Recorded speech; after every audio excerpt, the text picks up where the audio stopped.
Olá pessoal, me chamo Lucas, estou aqui mais uma vez com vocês. Olá Leomara, estou aqui para entrevistar a Ana Paulucci.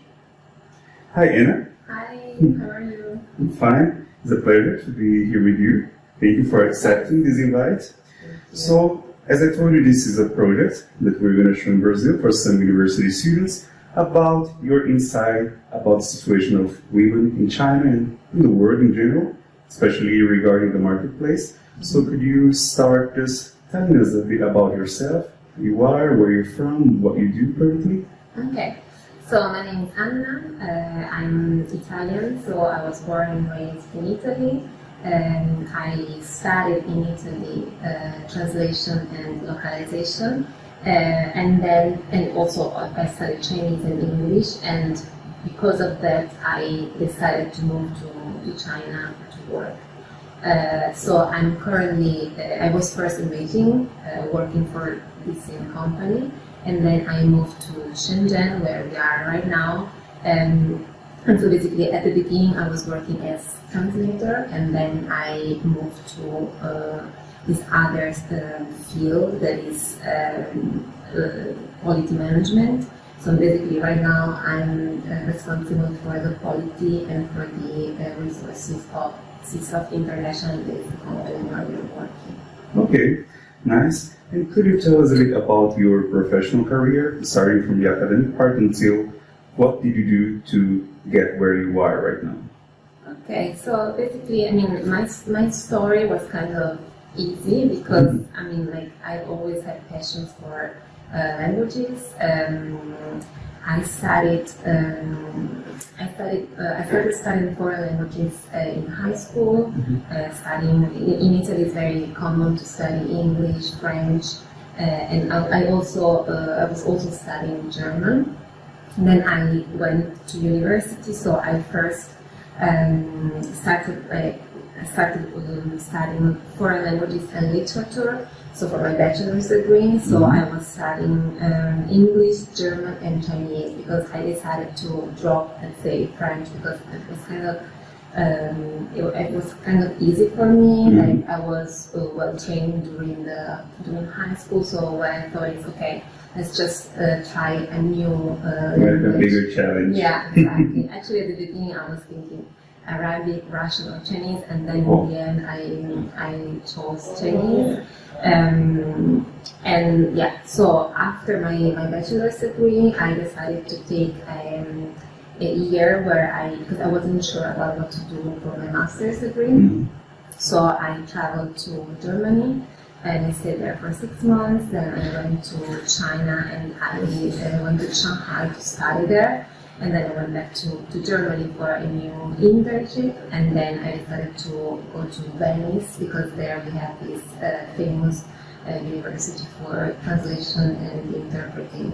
So from this master's degree, I then decided, because first of all of an internship, and then because I liked it to move to China. At the beginning it was only an internship, and then I decided that I wanted to stay in China. So I've always, like, even during university, I've always worked as a part-time translator, and then like I started working more seriously in translation, and then I started working for my previous company where we were doing testing, transcription, and stuff. And then from there, I moved to CIS of International, and that was kind of not my dream, but like I knew this company already before. I knew that in China is one of the few.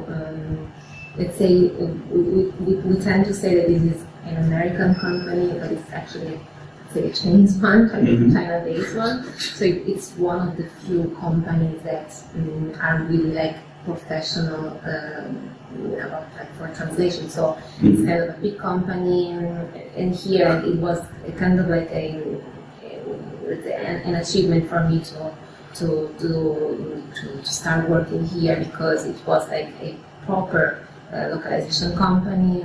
I learned a lot at the beginning as a translator, and then I had the chance to actually for personal reasons, but like to move to Shenzhen and be kind of lucky because like the person that was in charge of resources and management here decided to leave and go back home. So this was the perfect role for me because I had like a translator background and I could take over what she was doing here. So that was a great opportunity for me.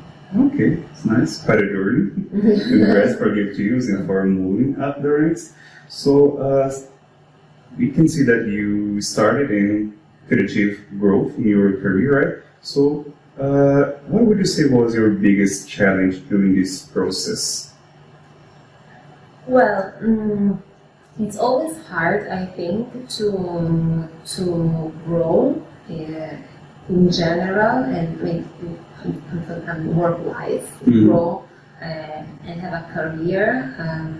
Because I mean, like whether something like this happens, like okay, somebody is leaving, so you can just take over. Otherwise, you know, sometimes it's like you're stuck in one role.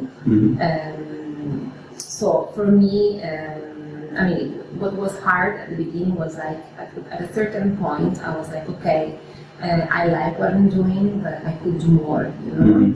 And it was hard for me to. I mean, I was kind of like concerned. I didn't know how to express this thing that like, I wanted to do more, to have more responsibilities, and also like you never know if it's a good idea or not to say something like that because maybe like they give you more responsibilities and then like you're not able to be responsible for those things.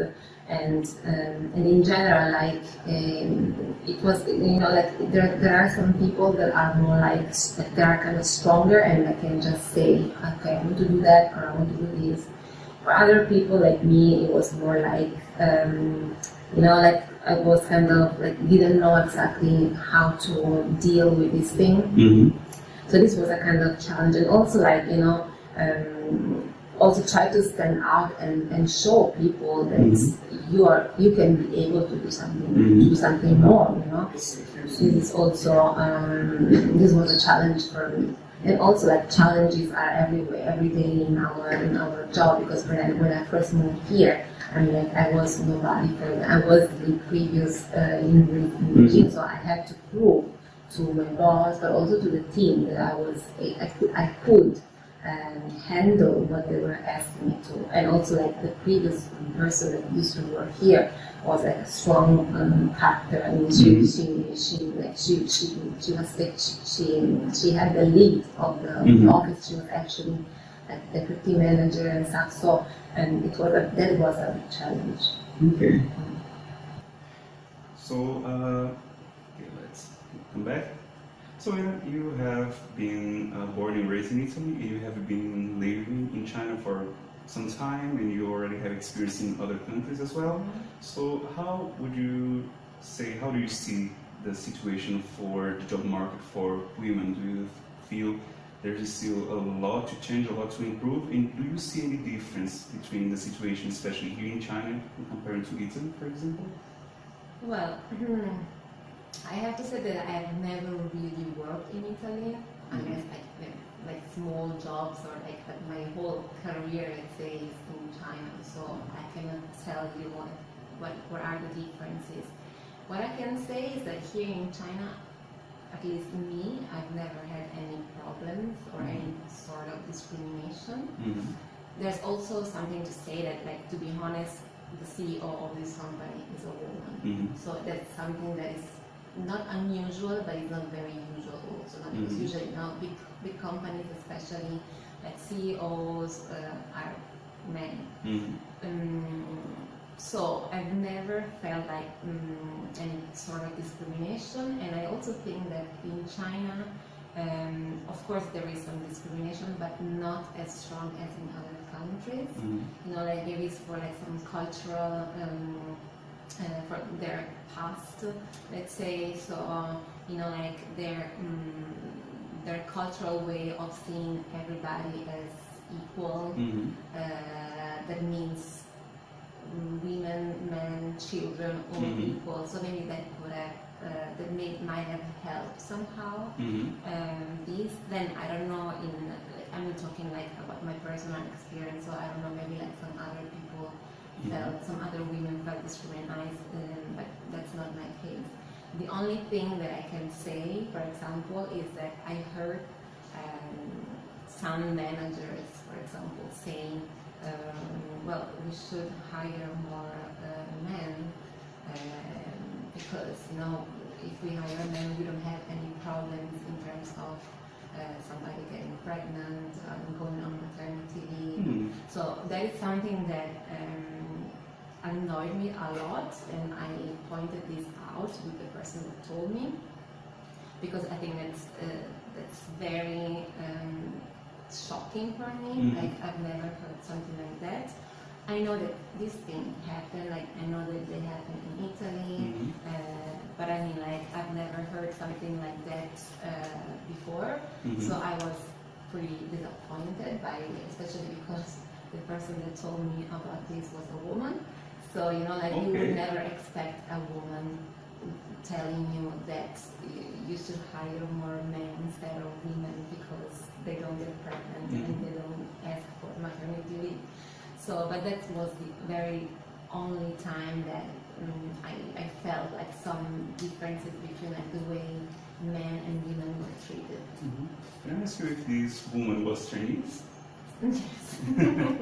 Yeah, last week I interviewed a Chinese, a native Chinese, about the same questions I'm asking you now, and I asked her what was the biggest challenge in her life to achieve professional growth, and she said that the biggest challenge was because she was a woman, but not only for being a woman, but she said for the strong familiar tradition in China. They expect a woman to get married soon and to have kids soon. It's not as the country discriminates women for the job market, but because you have to have kids soon, it somehow goes into the way of you developing yourself. You can even study, but as you have children, you have to take care of them. Sometimes it might go, as an obstacle. So would you say that in general in China, if you don't look at this part of building a family, of being a mother, but as long as you meet, let us say, the professional qualifications, there isn't much of a discrimination based on genders? Yeah, there is. I don't think there is. Even like, sometimes I hear that they say, and I'm pretty sure that it's true, like that even for the salary, women are paid less than men. From my experience and from what I know, like here, for example, in our company, there's no discrimination about it. So like, it's not a question of I'm a man, I'm a woman. It's more a question of I'm qualified enough, I have the experience. So yeah, but I know that this happened, and I know that, for example, in the USA, this is something very sensitive. I mean, they're very, they focus on these things, so they always make sure that in companies there's no discrimination, so there's balance between men and women, there's balance among like the races, for example. So if we have a certain percentage of Caucasian, there should be a certain percentage of African American and this and that. I've never heard about this here in China, but also in Italy. An experience. Okay, it kind of answers my following question, but if you have anything to add, I would ask you if you ever faced any situation in your professional field that you feel was linked to the fact that you're a woman, if you ever feel a bit underprivileged, a bit discriminated, or something that you could link to the fact that you're a woman. Have you ever felt like that? I don't think so. Yeah, sometimes like it happens that you feel like, it happened before, like for example, that they were they were preferring some other people, but not for that. Not because I was a woman, because maybe somebody else was considered funnier, or more like somebody that had like a different way of behaving, and but independently from like if that person was a man or a woman, so it was more like a question of he is nicer, or like he smiles more than you, or like he or she is able to do presentations, like he knows how to do. It was something different than he's a man, so I want to pay that person more, or he can be a manager, you cannot because you're a woman. So these kind of things, until now, we don't know, never happened before. Okay. So you feel that there isn't much of a discrimination gender-based in China, but we know that in other countries they are. We hear about it, we witness. And what would you say society should do in order to try to lessen this inequality in the countries that you know that the inequality is higher than here? Well, this is hard to answer, but I mean, like, if we talk about like work, I mean, this is something I think very basic, like. It doesn't matter if you're a man or a woman. So, but what matters is like your education, your experience. So this is something that should be always taken into account. So, but this is something that is not even related to the work environment. This is a cultural thing that people should learn in their families, at school. So this is something that starts like from the very beginning. Like, so this is something that families should teach their children, that teachers should teach their students. So, and if children are well educated and know that women and men are different but at the same time equal, then we could have like a better world, and we wouldn't have any problems in terms of discrimination. But this is the same thing, and that happens with racism. Like if you teach children that whether you are African, Chinese, European, you're the same, you're a human being. If people know that, and it's normal for people to play with Africans, with Chinese, or with Americans, or whatever, like we wouldn't have the problems that we have right now. So it's all because of the culture and the education. And it happens that there are many countries like Italy as well, where like we have our grandparents that they still think that the man is the master, is the leader of the family, and also like how come that I am managed, like my boss is a woman, like this kind of things, like they belong to the past. And like we are in 2019, so we should all be aware that this is something like very old and very wrong, and we should teach our kids that that's something that maybe like people could think in the past, but we can always improve, and that's something that we need to do. As a personal touch of mine, I see some people believe that we solve this issue with laws, maybe both, how can I say, preventing, also correcting, in the sense that if you notice an occurrence of discrimination, you punish whoever does it. And you also can have like preventive, or you can say incentives, like for example, you have a law that forces a company to have a certain percentage. Other people otherwise believe that you can use the law to punish someone who is racist, someone who discriminates women, but you're not changing their minds, you're not changing their hearts. You punish the act, but actually you're not changing the mindset. So that's why other people prefer education, right? Because racism is also learned. Kids learn to be racist, so they can also learn to respect. Exactly. So in your opinion, which one do you think is more effective to promote equality? Like positive actions from the government, such as law enforcement, or more education since the basics? But I think that like I'm not 100%. I don't 100% agree on this kind of like policies that governments are using. For example, let's have a certain percentage of, because even that is a sort of discrimination. Because like it's not a question of, because why should I necessarily hire 5 women, no matter their experience, right? So you need to hire people that are qualified for that job, no matter if they are black, white, Chinese, women or men. That's the thing. So even like forcing companies to hire men or women, I think that's kind of not fair, not really, you know, because then of course I will hate, like if you must hire only women, if I am a man, I will hate that even more. And it's not very like useful, because the purpose of this is to make sure that people will understand and will start acting as there is no difference between, like, it's not gender that matters, is the qualification, is experience. So I mean, like, the most important thing is education. So it should start from the roots, not it's like the root, like, is a preventive action, not a corrective action. Exactly. And to finish, what advice would you give for women in the current world that still face discrimination? What would you tell them, how they can kind of, go around this and still be successful and grow as you did? Well, again, it all goes back to education and to be strong. So, like, I think, well, first of all, if you're discriminated,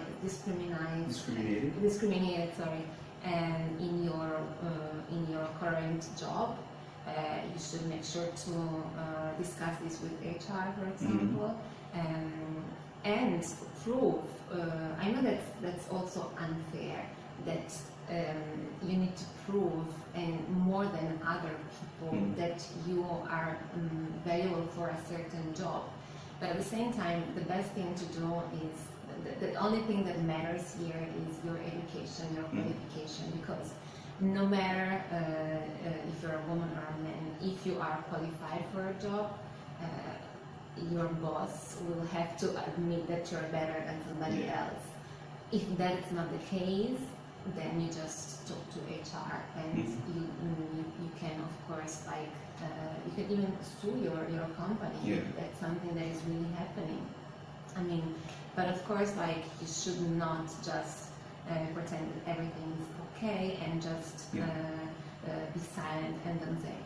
That's something very wrong to do for yourself, because it's not fair, but also for other people. And if you by speaking out, like, you can teach a lesson to other people. Inspire others to do the same, whether they're for the same, to the same. Okay, very good. Thank you very much for your time. It was a pleasure talking to you. You're welcome. Muito obrigado a todos. Esse foi o depoimento de Ana Paulucci. Ela é gerente de serviços linguísticos aqui na Cisoft China, que é a quinta maior provedora de serviços linguísticos na Ásia. Eu trabalho com ela. Foi um prazer estar com vocês. Até mais. Tchau. Tchau.